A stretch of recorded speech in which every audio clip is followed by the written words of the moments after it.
Adjusting yourself from the soles of the feet from one side to the other. Tucking the chin in and rolling the shoulder blades down.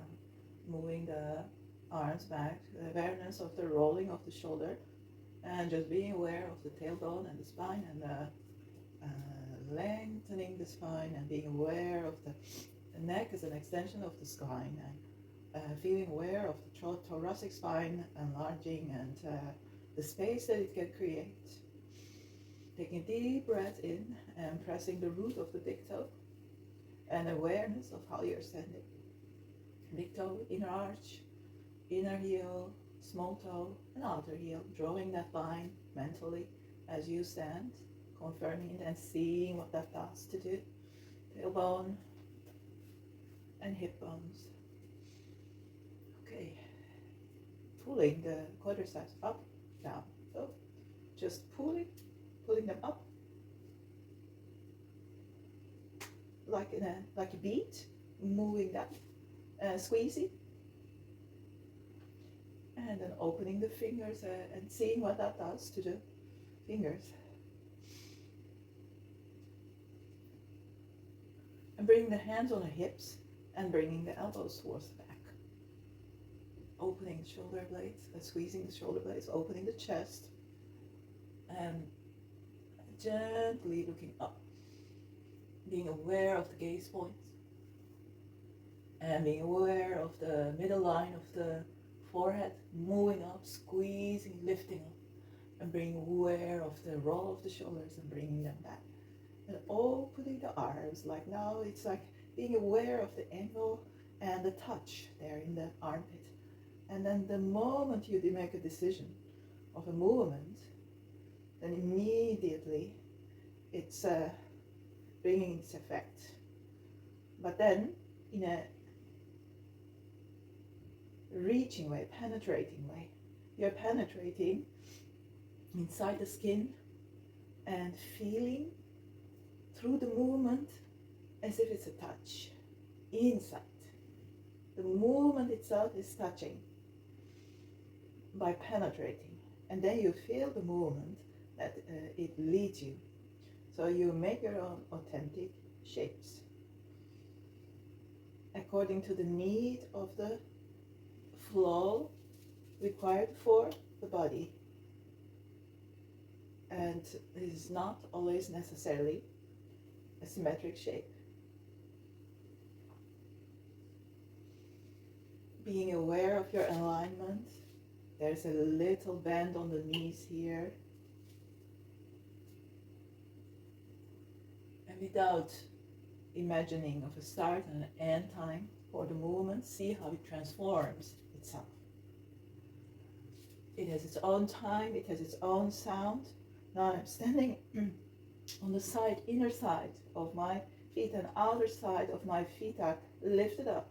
And so this is a movement that's running really through these parts and the sides of the body.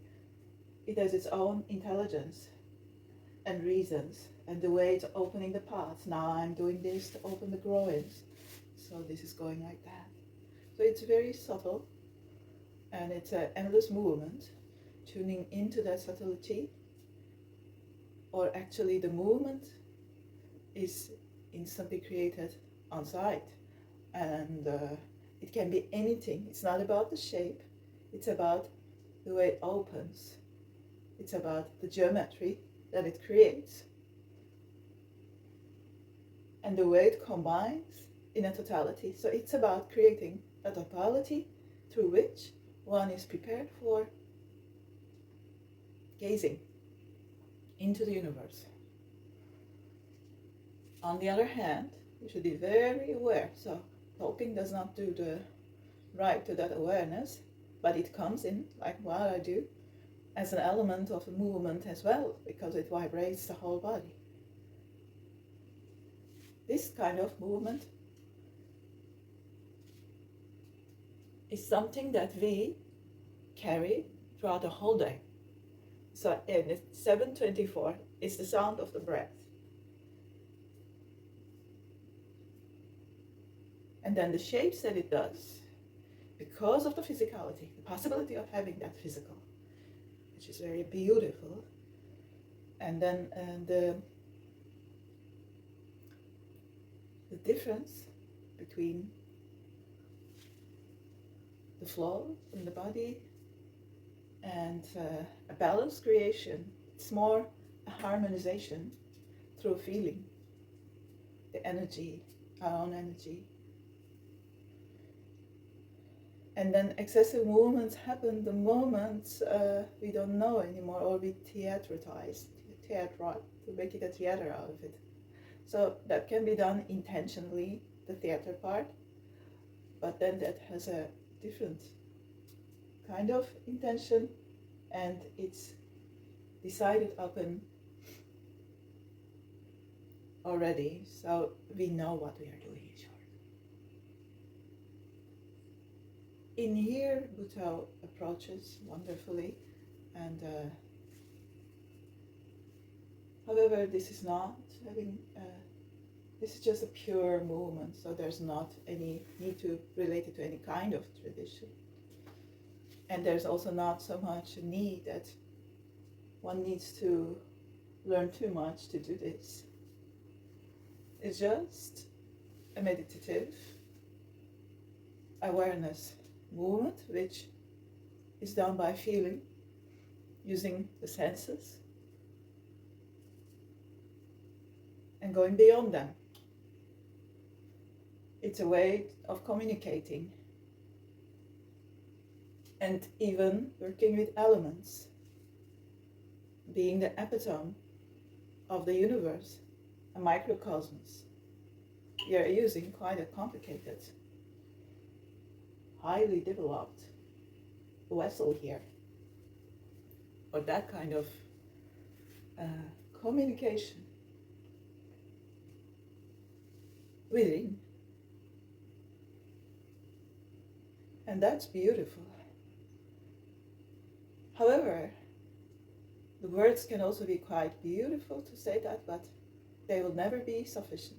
So the practice is done, and silently, and when sound appears, it appears as a part of the movement, and it can be any kind of sound. If the breath is making its own music, you hear every movement here. And then you come to the memory poses that you know that you're going to be guided, and that's where the poses come from. You speculate on that, and then you research. You research what you hear, knowledge. It may be poetry, you research that by the way you hear it. That is also very important. The way you hear it, sound transforms.